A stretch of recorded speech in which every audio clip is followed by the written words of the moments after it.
Assalamualaikum warahmatullahi wabarakatuh. Hello everyone. Let me introduce myself. My name is Muhammad Khalil. My student number is 1882150 and 14.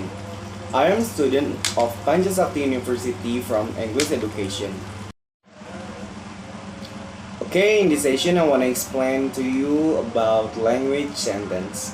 Language change had been especially the most important field in the 19th century, before the era of modern linguistics.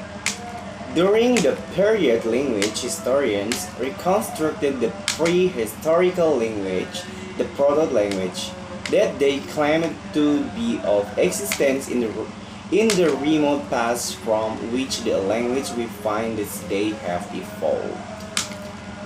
Nah, jadi perubahan bahasa itu telah menjadi bidang yang paling disukai pada abad ke-19, yaitu pada abad sebelum era linguistik modern. Selama periode sejarawan, bahasa merekonstruksi bahasa prasejarah atau bahasa proto yang mereka klaim ada di masa lalu yang jauh dari mana bahasa yang kita temukan hari ini telah berevolusi.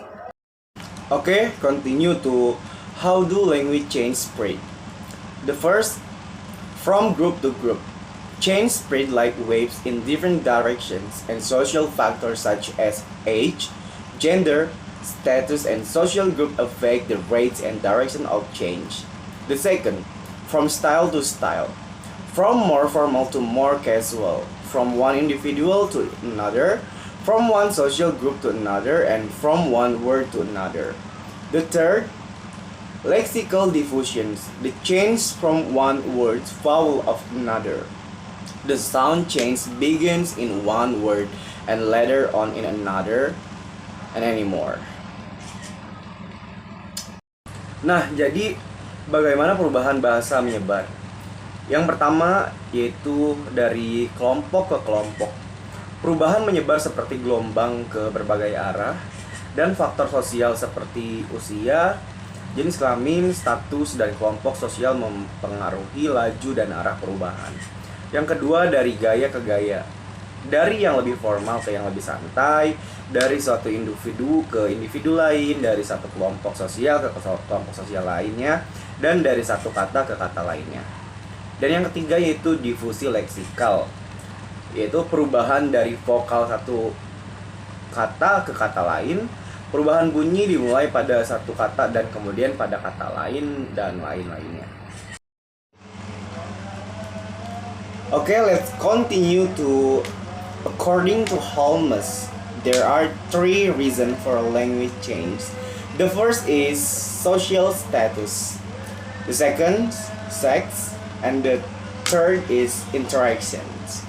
Jadi menurut Holmes itu ada tiga alasan perubahan bahasa. Ada tiga alasan perubahan sebuah bahasa. Yang pertama ada status sosial, yang kedua ada jenis kelamin, dan yang ketiga ada interaksi. Okay, continue to internal reason. Internal reason, the internal reasons are referred to the causes from the nature of language itself. For example, of internal reason, the change from the sound of you found in the words such as reading, going, seeing, standard English variety, into non-standard English variety. Jadi alasan internal ini mengacu pada penyebab dari sifat bahasa itu sendiri. Contohnya, alasan internal yaitu perubahan pada bunyi eng atau yang berakhiran dengan ng ya, yang terdapat pada kata seperti reading, going, dan seeing. Itu sendiri adalah variety standard English variety menjadi non-standard English variety. Okay, the last this point is about the external reason. The external reasons are referred to the situation found in the society using the language that triggered the change and immigration of the language speaker. English has been changing since the speaker from England to American land, Australia, Canada, and anymore.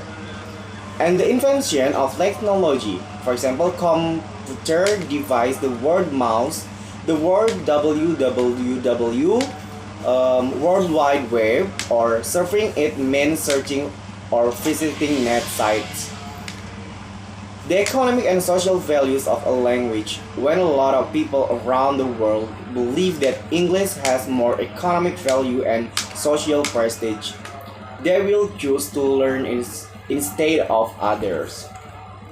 Political situations or ideology of political leaders or the presidents, a political party leader, and anymore.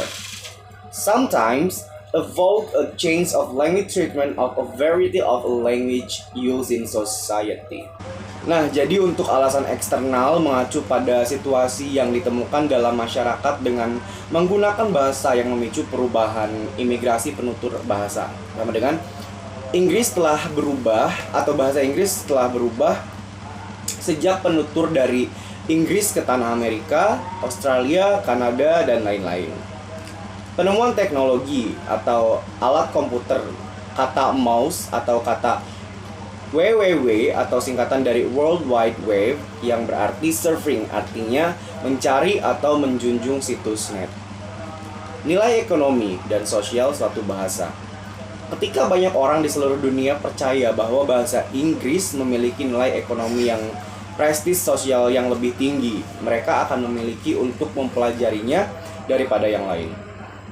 Situasi politik atau ideolog para pemimpin politik seperti presiden, pemimpin partai politik, dan lain-lain terkadang menimbulkan perubahan perlakuan bahasa terhadap ragam bahasa yang digunakan dalam masyarakat.